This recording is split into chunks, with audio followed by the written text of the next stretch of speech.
Hello.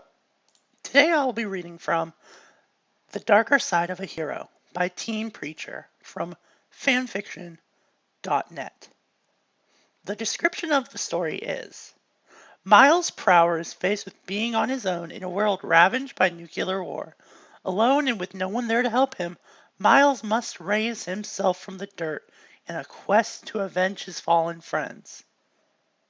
This is rated T14 for themes of tragedy slash hurt slash comfort.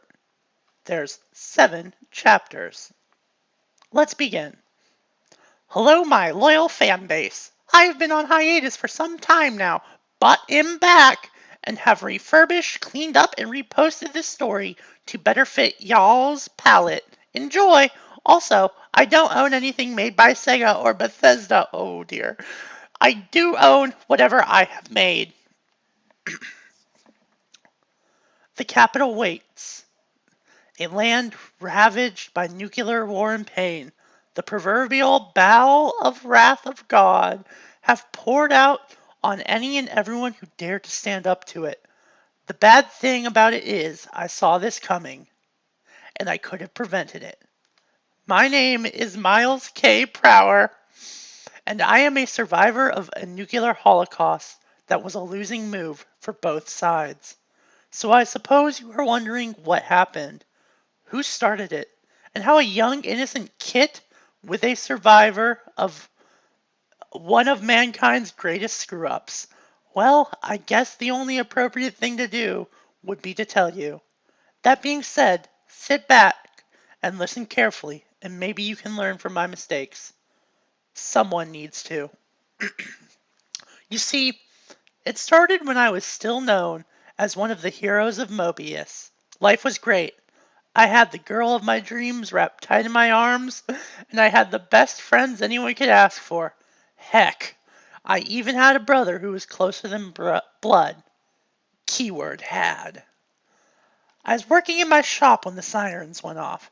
Before I knew it, thousands of dropships penetrated the atmosphere and began to attack, seeking dominance over our peaceful Mobius. It didn't take long for Sonic to show up, trailed by Knuckles, Amy, and Shadow, and I had already fired up the Blue Typhoon's engines and raised the landing gear when they boarded. It has been some time since we had seen some decent action, and we were foaming at the mouths for adventure. I had thought up and created some new defenses, including another big gun that shoots spinning balls of people. Anyways, the ships were positioned over the ever-popular station square, and their flagship was right in the middle. It didn't even take much to tear through the battlement they had set up, and when we breached their guardian ships, it was just a matter of blasting Sonic and Shadow into the flagship. Once they were in, it was a simple matter of having fun, as Sonic calls it, and the flagship fell. I personally moped the floor with the remaining ships, which refused to surrender, and the others were taken into captivity, all in a day's work. However, upon dropping everyone off and returning to my little piece of paradise, I find that there is a package left on the doorstep of my house. In it were documents from a very top secret order of Eyes Watchers, a group of people who stay in the shadows and manipulate events. Inside the package were documents which spoke of ordering an attack to influence the world powers to go after certain regions simply because they had more resources than we did.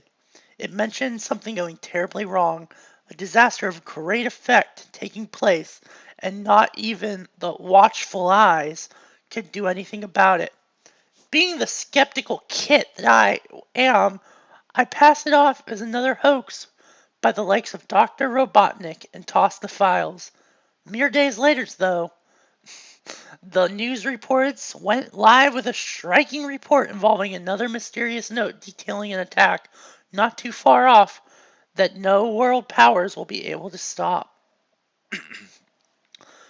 That's when I decided to get serious. A bit 3 days too late.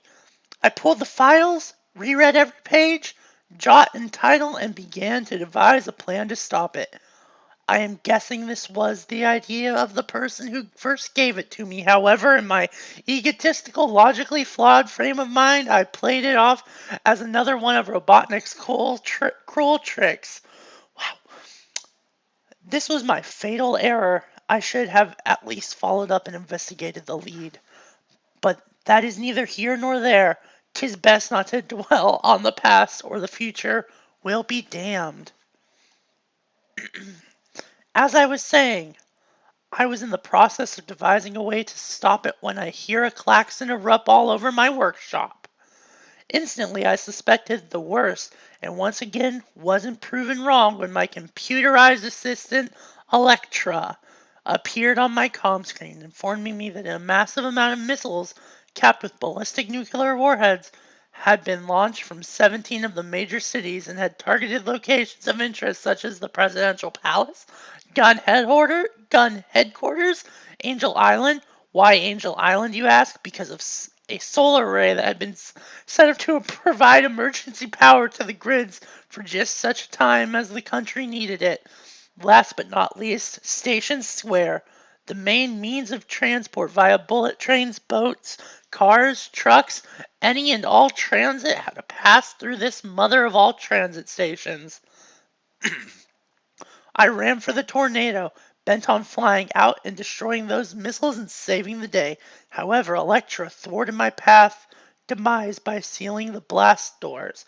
She had stated that my survival rate should I leave the workshop would be below just 3%. I cried and screamed at the doors. I fought to get out, but not to save the city.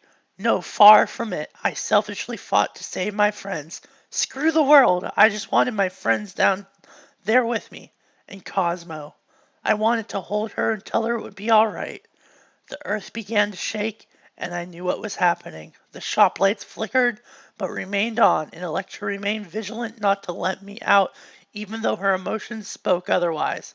After I created her, I gave her a way to learn on her own, and with that, she developed her own computerized emotions and feelings. Nothing extreme, but something to make her seem more human.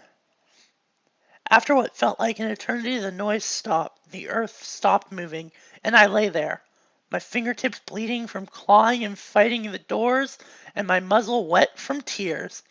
Humanity is over, and there I lie. Wow. So deep and insightful about the human condition as seen through the eyes of Miles Prower, a fucking flying fox from Sonic.